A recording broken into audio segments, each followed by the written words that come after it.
Paulus se brief aan die Efesiërs. Die verhaal van hoe Paulus by die stad van Efese gekom het, is baie interessant. Jy kan daaroor lees in Handelinge hoofstuk 19. Efese was 'n baie groot stad. Dit was 'n groot sentrum van aanbidding vir die meeste Griekse en Romeinse gode.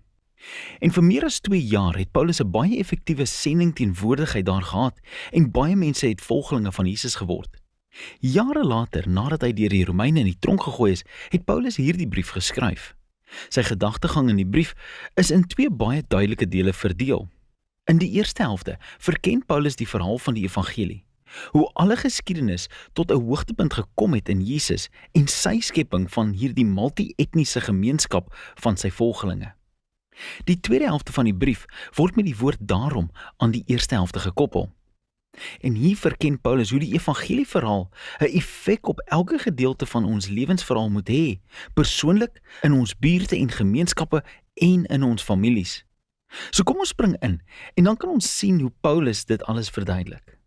Hoofstuk 1 begin met 'n pragtige gedig in die Joodse styl waarin Paulus God die Vader loof vir die wonderlike dinge wat hy in Christus Jesus gedoen het. Van die ewigheid af het die Vader ten doel gehad om 'n verbondsvolk te kies en te seën. En dink hier aan die familie van Abraham in Genesis hoofstuk 12 verse 1 tot 3. En deur Jesus kan almal nou in daardie familie aangeneem word. Jesus se dood bedek ons ergste sondes, ons ergste mislukking en in Jesus vind ons God se genade.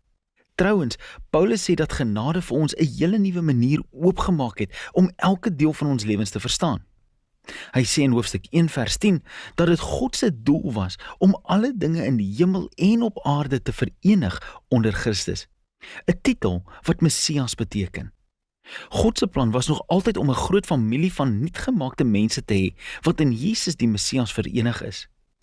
Hierdie goddelike doel het duidelik geraak, sê Paulus, toe ons die eerste keer in daardie familie ingevorm is. En hier verwys hy na die etniese Jode en die familie van Abraham. Maar dan praat Paulus oor julle, en hier bedoel hy die nie-Jode. Julle het almal gehoor van Jesus en die redding wat daar in hom is. En julle is ook in hierdie familie opgeneem deur die werk van die Heilige Gees.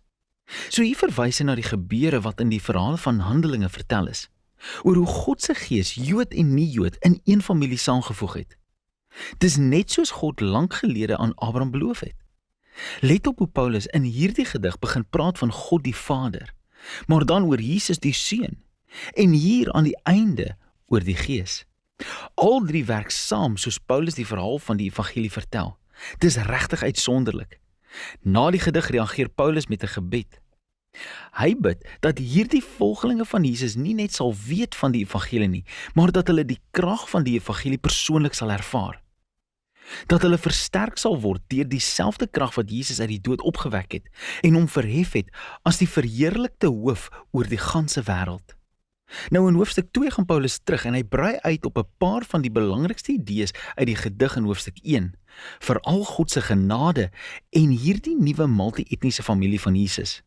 Hy begin weer deur die verhaal te vertel van hoe hierdie nie-Joodse Christene Jesus leer ken het. Voor hulle van Jesus gehoor het, was hulle fisies lewend, maar geestelik dood. Hulle was vasgevang in 'n doellose lewe van selfsug en sonde en hulle is bedrieg deur donker geestelike magte van boosheid. Maar verbasend genoeg het God in sy groot liefde en genade hulle gered. Hy het al hulle sondes vergewe. Hy het hulle lewend verbind aan Jesus se opgestane lewe en hy het hulle ook weer lewend gemaak.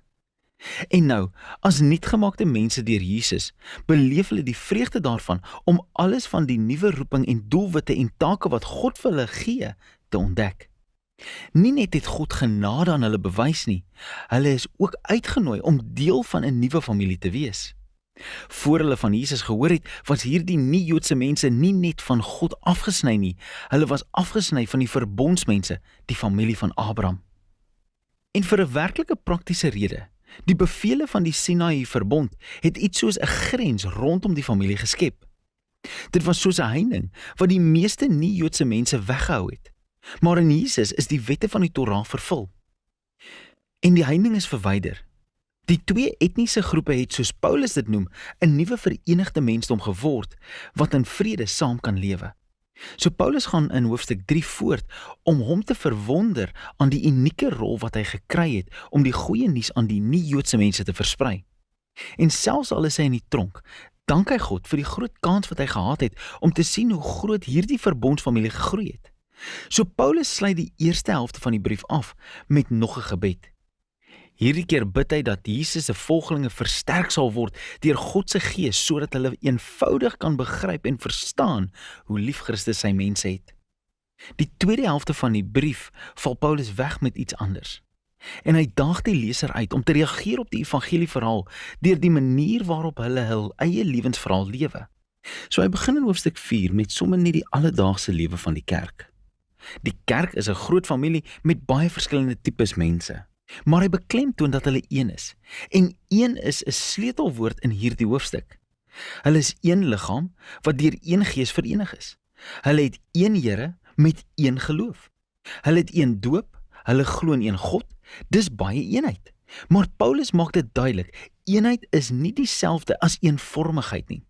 Hy gaan verken dan hoe Jesus se nuwe familie uit baie verskillende tipe mense bestaan. Maar hulle is almal bemagtig deur die een Heilige Gees. Elk gebruik hul eie unieke talente en passies om mekaar te dien en lief te hê en die kerk op te bou. En hier gebruik hy twee fantastiese beelde. Die een is om die kerk op te bou as 'n nuwe tempel. En die tweede is dat hulle almal 'n nuwe mensdom word met Jesus as die hoof daarvan. En hierdie nuwe mensdom is 'n metafoor waarmee hy aangaan vir die volgende paar hoofstukke. Paulus daag elke Christen uit om hulle ou menswees af te skud soos 'n stel ou klere en hulle nuwe menswees aan te trek waarin die beeld van God vernuwe is. Dan gaan hy aan met hierdie lang gedeelte waar hy hierdie nuwe menswees met die ou menswees vergelyk. So in plaas om te lieg, praat nuwe mense die waarheid. In plaas van woede koester, los hulle hul probleme vreedsaam op. In plaas van steel, is die nuwe mense vrygewig. In plaas van skinder, bemoedig hulle mense met hulle woorde. In plaas van wraak neem, vergewe nuwe mense. In plaas van toegee aan elke seksuele drang, kweek nuwe mense selfbeheersing oor wat hulle liggame wil hê. In plaas van dronk word, kom nuwe mense onder die invloed van God se Gees. En hy verduidelik hoe hierdie invloed lyk op 4 verskillende maniere. Die eerste 2 gaan oor sang, om saam te sing, maar ook om alleen te sing. En dis regtig interessant dat sang en musiek die eerste ding is waaraan Paulus dink as dit kom by hoe die Gees in die lewens van Jesus se mense werk. Die derde teken van die Gees se invloed is om vir alles dankbaar te wees. En die vierde is dat die Gees Jesus se volgelinge sal dring om hulself onder ander te stel en ander op te lig as belangriker as hulself. En Paulus brei dan uit op hierdie vierde punt deur ons te wys hoe dit in 'n Christelike huwelik werk. So jy het 'n vrou wat Jesus volg. Sy word geroep om haar man te respekteer en hom toe te laat om vir haar verantwoordelik te wees. En die man word geroep om sy vrou lief te hê en hierdie verantwoordelikheid te gebruik om sy eie selfsugtige agenda neer te lê en sy vrou se welstand bo sy eie te stel. En Paulus sê dis hierdie tipe huwelik wat eintlik die evangelieverhaal voorstel. Die man se dade boots Jesus en sy liefde en sy selfopoffering na. Die vrou se dade boots die kerk na, wat Jesus toelaat om haar lief te hê en haar nie te maak. Paulus pas dan dieselfde idee toe op kinders en ouers, sowel as slawe en meesters. Paulus sluit die brief af deur hierdie Christene te herinner aan die werklikheid van geestelike boosheid. Dit is wesens en kragte wat sal probeer om die eenheid van Jesus se mense te vernietig en hul nuwe menslikheid op die spel sal plaas. En so daag Paulus hulle uit om sterk te staan en hierdie metaforiese wapenrusting aan te trek, wat hy in detail beskryf. Paulus het hierdie stukke van die wapenrusting geneem uit die boek van Jesaja en hoe Jesaja die Messiaanse koning voorgestel het. En nou, as die Messias se volgeling, moet ons ook die Messias se karaktereienskappe ons eie maak, omdat ons deel vorm van Jesus se liggaam. Prakties gesproke dink ek Paulus bedoel dat Christene gewoontes moet begin vorm deur gebed en Bybellees aktief te gebruik om ons verhouding met mekaar te help groei en volwasse te word as volgelinge van Jesus. En dis die brief van die Efesiërs wat baie kragtig is. Dis waar Paulus die hele evangelieverhaal opsom en hoe dit elke deel van ons lewensverhaal behoort te hervorm.